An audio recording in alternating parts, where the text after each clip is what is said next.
skin is so dry.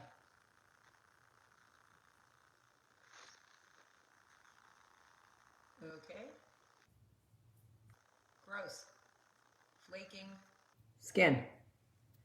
Gross. Ugh. Good morning.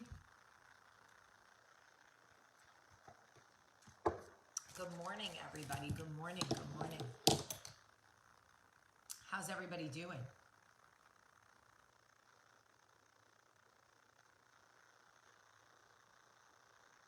Is everybody doing well? I hope. Good morning. Good morning. Good morning.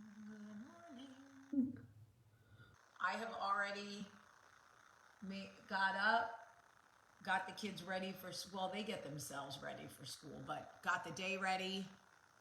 Michael took Knox to daycare for me. I walked. I have already walked, let's see. I have already walked 7,719 steps. So that's exciting. Primer, I'm looking for, I never wear eyeliner. And I got one in one of my like Etsy bags or Etsy or whatever it is. And I want to try it and I cannot find it. Which one of my little shit kids took it? What is this? Precisely my brow pencil? No, it's not what I want. Oh, what is this? Guys, I need glasses. Beauty for Real eyeliner. Okay, just kidding. No one took it. I'm gonna try it. It's a beautiful day. Anyway, can you guys hear me? Give me some hearts if you can hear me / see me.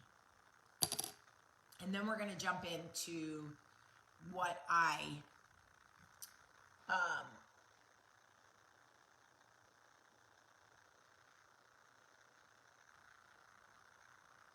by the way,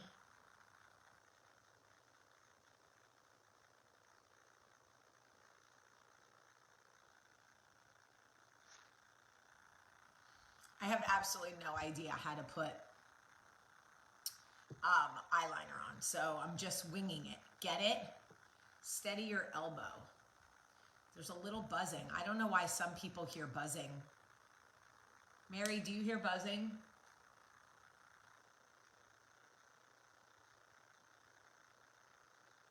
Oh God, guys, I'm really not good at this. Anyway, so yesterday I heard somebody verbalize some of what we have talked about numerous times about, okay, well that, there's a buzz in the background. What kind of buzz?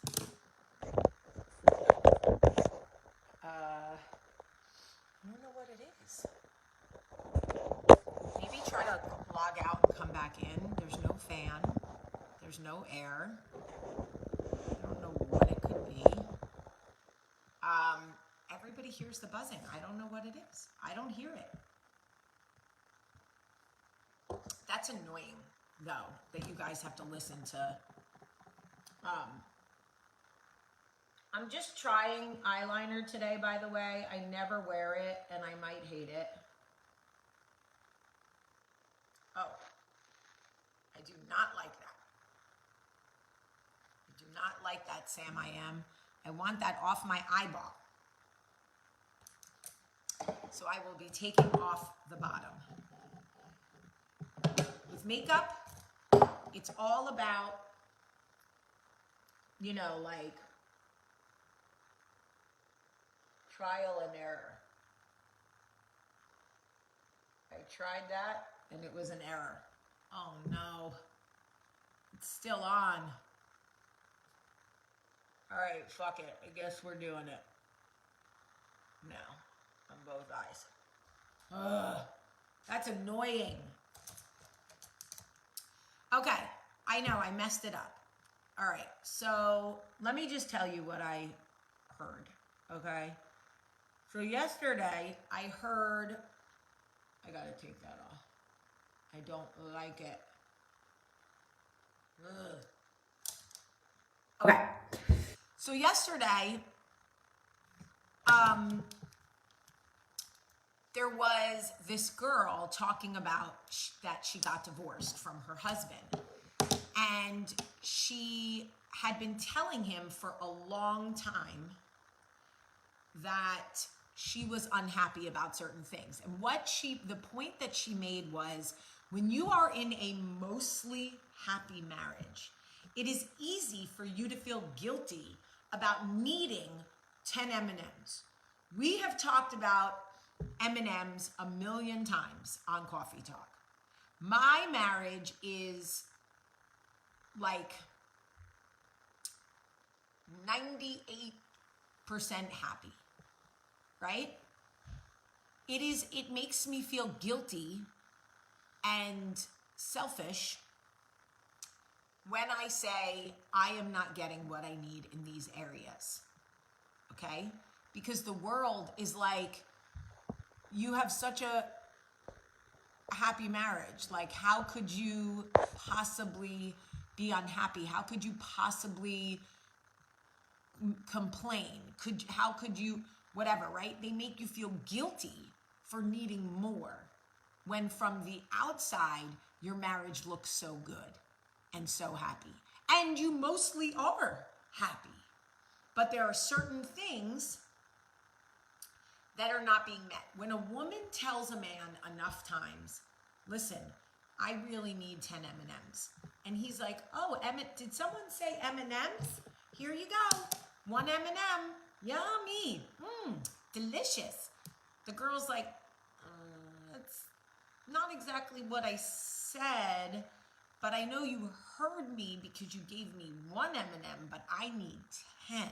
And we've talked about how women operate on a sliding scale, and then suddenly we're like, fuck it, you know what, 10 is never gonna happen, can I get 3? And the man's like, but that one is so good, and we're like, ugh, with the 1, all right, whatever. When a woman is not heard over and over and over again, here's what happens. She begins to mourn the relationship before she ever says a word to anyone. She begins to mourn the marriage, the fairy tale, the what if, the forever, the vows, the fucking dress, the growing old with each other, right? Don't say we can't have everything. Don't say that. Because some of what people are asking for are basic marriage needs. You might not be able to have a yacht, but you should be able to get a man who, like, touches you. I'm sorry, but you should. Settling to be in a marriage with someone who never, ever touches you, like what? You supposed to become fucking the Mummy now? Now you're in the Universal Monster franchise, not even collecting residuals. You can't get a check for being the Mummy. You're just supposed to walk around like, no. So, if you are one of the lucky ones, just know this talk might not be for you. And that's okay. We don't have to rub it into people right now who are grasping at straws or literally trying to survive on 1 M&M, right? If you're the chick getting 10 or even 8.5, I love it for you. Just be here to support. Maybe don't let everybody know you're getting 10 M&Ms, because that's just like when you're starving and someone else is full, it's like, damn. So, anyway, what happens is a woman is mourning for years. For years. By the time a woman asks for a divorce, she has already mourned this marriage. She has gone through shock, despair, sadness, shame, guilt, what ifs, my kids, my in-laws, my mother, my house, my clothes, my shoes, who's gonna get the dog, fucking everything. By the time a woman says, I want a divorce, I promise you, she has thought about it in every which way she can think about it. And typically the men go, what? You want a what? Can we go to therapy? I'll do anything. And she thinks, motherfucker, I know that I have not been asking you for 10 M&Ms for 5 years. And you have been throwing me one like you were doing me a favor. And now that I tell you I want a divorce, you want to peg me with M&Ms? You want to dump M&Ms in the bed? You want to hit me with a bag? You want to buy stock in the company? You want to dress up as fucking twin M&Ms for Halloween? And let me tell you something. 9 times out of 10, she will still go to therapy because she will think about her children, not herself. And she will still try, but at that point, the thought of him touching her makes her want to chew her own eyeballs. At that point, the thought of being intimate with this man, because she has already mourned him and moved on in her mind, the thought of him touching her makes her physically ill. Like this. Right? It's basically having sex with your brother at that point. No. Can't do it. Sorry. So sorry. I'm so sorry. We're not going to be able to play this game. Can't do it. And then she'll feel guilty and she'll try to go through the motions and he'll just be thrusting on top of her, trying to hump love back into her. And all she's thinking is, oh, if you don't get off me, I'm a lesbian now. Get off me. Get off me. So then she still wants a divorce because all of the time she asked for therapy and M&Ms before fell on deaf ears. So now homeboy's grasping at straws, right? Going to her friends, going to her mother, like, please don't let her give up on her family. And that's the shit that pisses me off. Because a woman will say and speak and beg and cry and plead for years. And then when she finally says, I'm done, then these motherfuckers want to go to our mothers and our best friends talking about, don't let her give up on us so easy. Oh, so easy? So easy? Really? Because it's been years that I've been begging you to do things differently. You think this is easy? No. I'm just done now. Now you're feeling what I felt when I made the decision to mourn this relationship. So what is actually happening here, Charles, is that you're in shock that I finally followed through on choosing me and not you. You are in shock. What you are experiencing, Charles, is shock and despair, which I've already experienced. I've already mourned. I went through all of this. I literally lived this for years, secretly in my brain, while I was being ignored and my needs weren't being met. Now, there are exceptions to every rule. People can figure it out. They can work their way back to you, babe, with a burning love inside. Okay? They can seek religious counseling. There are some women who can restart the fire. But most women, when they reach the point of no return, they're at the point of no return. They're at the point of no return. And here is why men take the actual filing of divorce so hard. Because when a woman files for divorce, she is ready. She is processed. She has been through it. She has already cried. She has drank wine in her closet. She has fucking silently cried herself to sleep. She has done all of the things, okay? She's read every help book. She's followed people on Instagram who got divorced, trying to see what their life would look like on the other side. She's done all of it. And the man is literally blindsided because he hasn't been listening to a fucking thing. And they do take it hard. They do. I know somebody who was living apart from his wife for 3 years when he got served with divorce papers and still resents her for it to this day. I'm like, y'all weren't even living together. Y'all weren't even in together. But she just served me out of nowhere. Sir, you have been living in a different house for 3 years. Where the fuck is the nowhere? Where is this nowhere you speak of, sir? I can't find it. I cannot find the nowhere. Because you don't even live together. You're not even together. So where is this nowhere that you speak of? Oh, okay. Delusionalville. So they get divorce papers. Are you headed for divorce?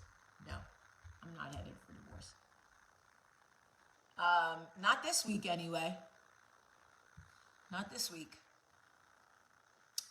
Now, I'm not saying his divorce is easy, but I will tell you, well, I don't know, because I've never been divorced, but I will tell you that the reason that men are so devastated is because they literally haven't been paying attention. That's the truth. So I hope that there are men out there that will listen to this, because if your wife has been asking you for 10 M&Ms and you continuously give 3, talking about this is what I'm capable of, well, motherfucker, you ain't capable of marriage then. Not to her. It's just not for you. And that's okay, because there are women out there, I promise you, who want 3. Maybe they've only been getting 1, and to them, 3 looks like Halloween.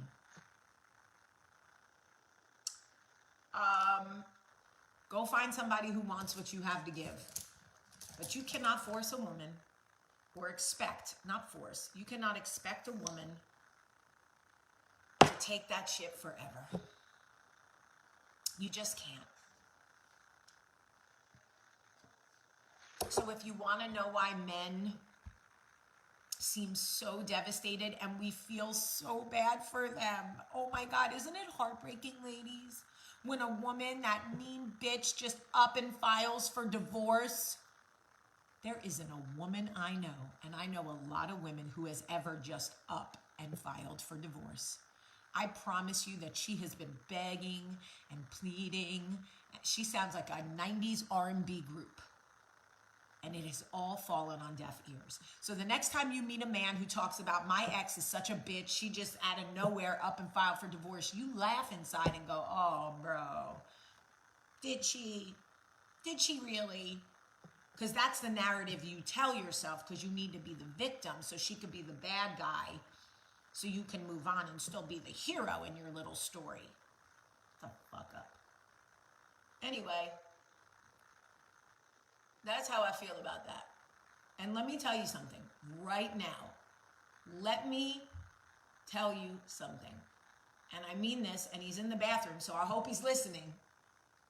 If I ever file for divorce from Michael, and one of you says, how could you do this? You just up and filed for divorce. I swear to God, we are fist fighting in the parking lot of the Piggly Wiggly.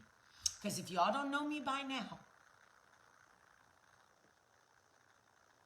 so if I ever make an announcement that I am filing for divorce from Michael, you need to know that I have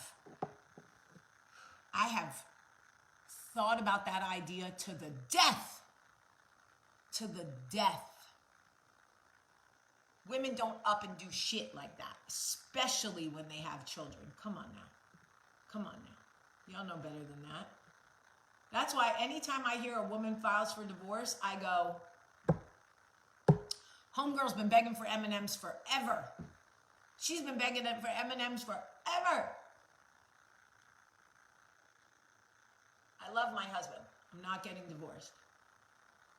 I love him. Lovey! He's mad now. Lovey! I know you hear me, you turd.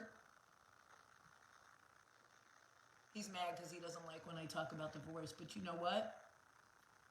It is amazing to me how they want to feel away when you mention the word divorce, but they still don't want to throw you more M&Ms. But okay, we're not mature enough to have that conversation, so whatever. Okay, so no, there's always going to be people on Coffee Talk who want to talk about the exception. But I know this crazy lady who did file. Okay, well, thank you, Janice, for that. Hold on.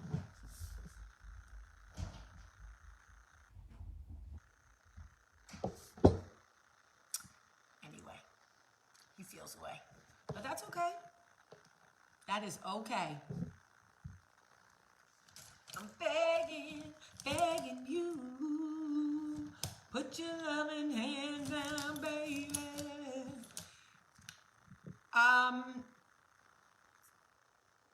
I love you guys very much. Y'all don't worry about Steven. Steven's just on here mad because he has no fucking idea how to give somebody M&Ms. He's just trying to figure out why he got the wrong candy. Poor Steven can't find the candy aisle, y'all. So he's just like fucked up.